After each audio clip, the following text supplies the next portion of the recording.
What's going on, you guys? Welcome back to my channel. It's your boy Aranda here, and I'm back with another video. So in this video, I'll be going over the GFS and European models and what to expect for the rest of this week and for the near future for June. Now, before we get started in this video, I will let you guys know, sorry for the lighting. My room is well lit. It's just the camera makes it look a lot darker than usual. So when I edit this video, I will try my best to lighten it up as much as possible. But with that being said, let's go ahead and get started with this. So around 2 p.m. for the 10th, which is today, we do have some showers and potentially some thunderstorm activity Virginia north for the East Coast, even down to the southeast. Along the coastal areas here in North Carolina, it's pretty dry, extremely hot though. Temperatures feel like the 90s. Going across to the western part of North Carolina, we do have some showers, potentially some thunderstorms might be embedded into that as well, even into the mountain part of South Carolina, even into the northern part of Georgia, northern Alabama, and northern Mississippi, seeing some scattered showers. But for the most part, it's pretty dry across those states. Going down into the Sunshine State, Florida, we do have some showers, potentially some thunderstorm activity in those areas too. Anywhere from Miami all the way up to Jacksonville, Florida, through Orlando, even out to Tampa. We do have some moisture just south of Florida and sitting off the Gulf side of Florida too. But for the most part, that might not become anything tropical. However, there is a chance, it's a very low chance, a 10% chance, but this region right here, according to the National Weather Service, I think have a 10% chance of seeing tropical activity over the next 7 days. Very low chance. Will they increase that or will they take it away? It's a possibility that it might get increased, possibility it might get taken away or remain the same. So with that being said, let's go ahead and continue. Across the west coast, it is pretty dry and hot, especially across California, Arizona, Nevada. Those areas are pretty hot right now. Now, most of us know, especially if you guys live in the southeast, I live in the coastal part of North Carolina, right off the Atlantic, and we do have heat advisories already issued for tomorrow, with temperatures supposed to feel like triple digits from Thursday to Friday, like 110 degrees. I think they said to feel like temperatures would be high 95. That if the sun is out and there's no clouds around, I do expect that some of these areas, especially across the southeast, from the Carolinas all the way possibly down to Florida, could feel like not the feel like temperatures, but the Fahrenheit would actually be triple digits potentially in some of these areas. I would not be surprised if that does happen. We do have some snow showers going across southwestern Montana around 2 p.m. today, and that's about it for that time frame. So we move forward into about 8 p.m. tonight. We do have some showers and thunderstorms activity get going across the north central part of the United States. Still some snow showers across the northwestern part, but nothing too serious there. We're still seeing some showers and thunderstorm activity going through Tampa area, Orlando. I'm still seeing some showers stretching all the way into the mountain part of North Carolina and eastern Tennessee. Scattered showers going across the deep south, mainly over Alabama. Even seeing some in northern Arkansas. Eastern Texas is seeing some showers. And then for the most part, still pretty dry across the west coast.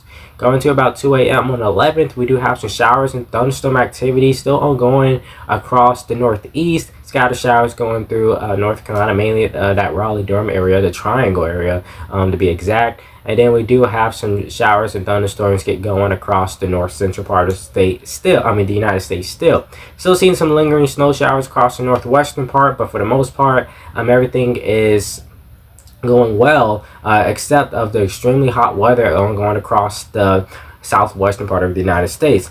Pretty dry too, so fire danger is very possible in these areas, as you guys already been under some. We have some showers and thunderstorm activity around 8 a.m. for the 11th off the Carolina coastline, really the Outer Banks points north eastward. We do have some of those showers and potentially thunderstorms lingering off the coast, but most of those heavier bands might be just off the coast of the northeast. Central part of the United States right here, we do have some showers and thunderstorm activity. Some of them could be severe, high pressure, just south of Montana, keeping most of that moisture east of Washington State and Oregon. Move that forward just a little bit more, and I think my keyboard froze a little bit. Let's see if I can fix that for a second there. There we go. It wasn't the keyboard, it was actually the app. Around 2 p.m. on the 11th, we still will see some showers and thunderstorm activity, possibly across the southeast and the northeastern part of the United States and the central part. It's still pretty dry across the west coast. Here is the kicker right here.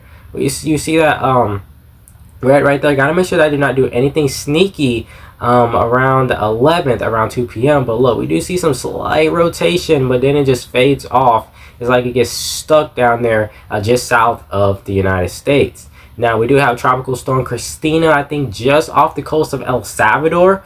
If I'm not mistaken, the Tropical Storm Christina, and I don't think she's really going to impact them too much. We'll see some heavy downpours possibly along the coastal part, probably some strong gusty winds, tropical storm force winds possibly is possible some of those areas, and possibly storm surge as well. High pressure building over the central part of the United States, keeping most of that moisture east of everyone along the center and the west coast, keeping most of that moisture east. Move that forward, high pressure goes away.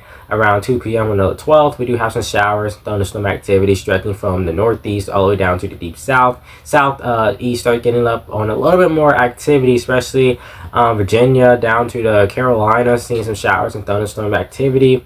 Then still see a lot of moisture. Now, this is around the time frame, I think. But this is the highlighted area, though, that the National Weather Service Hurricane Center do have highlighted for a 10% chance of seeing some type of formation in that area. We do see a moisture right there. It could do some tropical. It stays there, but it seems like it just don't have enough strength. Going to about 8 p.m. on the 13th. Central part of the United States sees some showers and thunderstorm activity. Move that forward, stretches all the way down to northern Florida. Well, actually, southern Florida, we do see some showers, but stretching all the way up into the central part of the United States, you can see some of them heavier bands, stronger gusty winds, depending on how severe these storms get.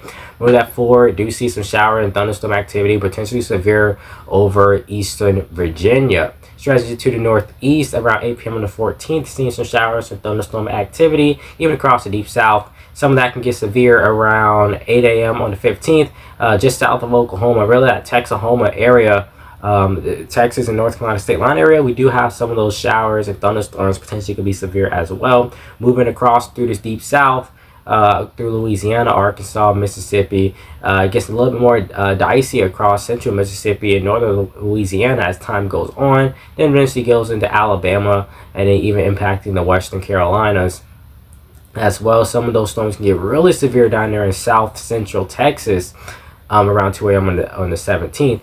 But regardless, have a high pressure sitting just off the coast of Florida, like a few hundred miles off the coast of Florida, but it keeping most of that moisture west of it, looks like. So bringing widespread showers across the Carolinas, even down to Georgia, down to Alabama, severe weather potentially through the state line of Alabama, even stretching down into central Mississippi, even down into Louisiana, and it continues, and boom, we could see something get going right here off the coast of Mississippi. It is a possibility around 2 p.m. on the 18th, but we are days out, but it looked like it feels like there we go. And it could bring some widespread showers across the deep south for the most part. Low pressure all the way up there into the northeast. Definitely could be some breezy conditions, some heavy rainfall is possible as well. And then boom, we could see more severe weather, potentially tornado activity go across the north central part of the United States around 8 p.m. on the 20th. Now again, we are days out. Some of these model runs can go back and forth. Just a possibility and stuff we have to look out for. As we move eastward, it do get a little bit more intense around 2 a.m.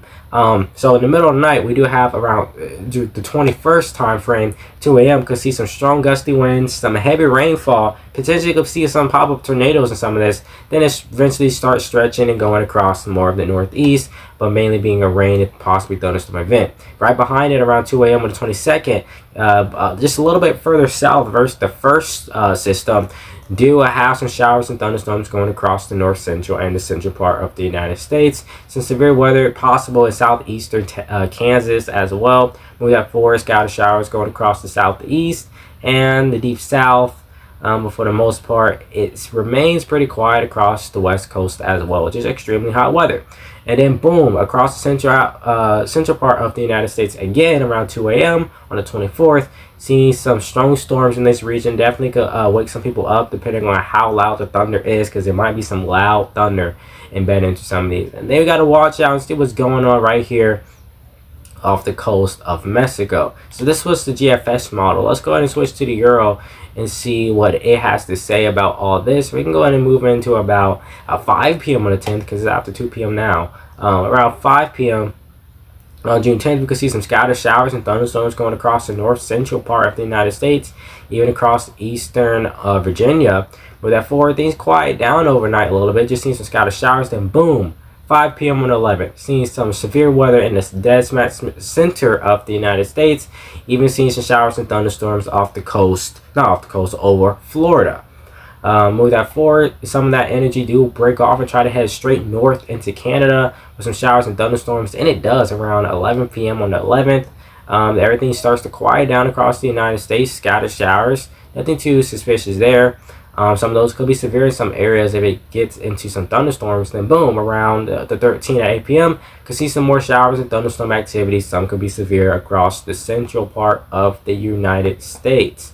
Move that forward, it do dip south a little bit, bringing some more severe weather across Texahoma, Oklahoma, and northern Texas. And parts of north central Texas as well. Even stretching into the northeast, we do have around 2 p.m. on the 14th some severe weather, straight line of storms, sheltered just yesterday as well. So it's trying to basically say that might happen, but again, we are days out from this actually happening. But definitely could be severe weather in this general region right here with these straight line of storms. That's a little too eastward. Okay, right here in that region. So wouldn't be surprised if you guys get severe thunderstorm warnings issued. Definitely have some severe weather possible across the deep south, anywhere from Texas all the way down to Mississippi. With that forward, it tries to stretch into the southeast coastal part. Here in the coastal part of North Carolina, you can see some showers anywhere from Wilmington through Jacksonville, North Carolina, Morehead City, even out into the Outer Banks as well. Move that forward, and boom, still can see some of those stress from the Carolinas all the way down through Georgia, Alabama, Mississippi, Louisiana, even down to southeastern, south central Texas. And just extremely hot weather still out to the west coast. So with that being said, I hope you guys enjoyed this video. Again, sorry for the lighting. I will try my best in this video. I will want to edit this video to lighten it up as much as possible. But with that being said, I hope you guys enjoyed this video. Make sure you like, comment, and subscribe. Hit the notification bell to be notified each and every time your boy do upload a new video. And I will keep you guys updated if anything happens drastically. And definitely going to keep an eye out on that possible disturbance over the next 7 days. That does have a 10% chance off the coast of Texas. So with that being said, I will see you guys in the next one of these guys. So stay safe out there, stay hydrated, do not overheat, especially with most of us, especially down in the southeast, dealing with a heat wave anywhere from here in the coastal part of North Carolina all the way down to Florida. So with that being said, I will see you guys in the next one. If you guys will, stay safe out there. It's your boy Aronde out.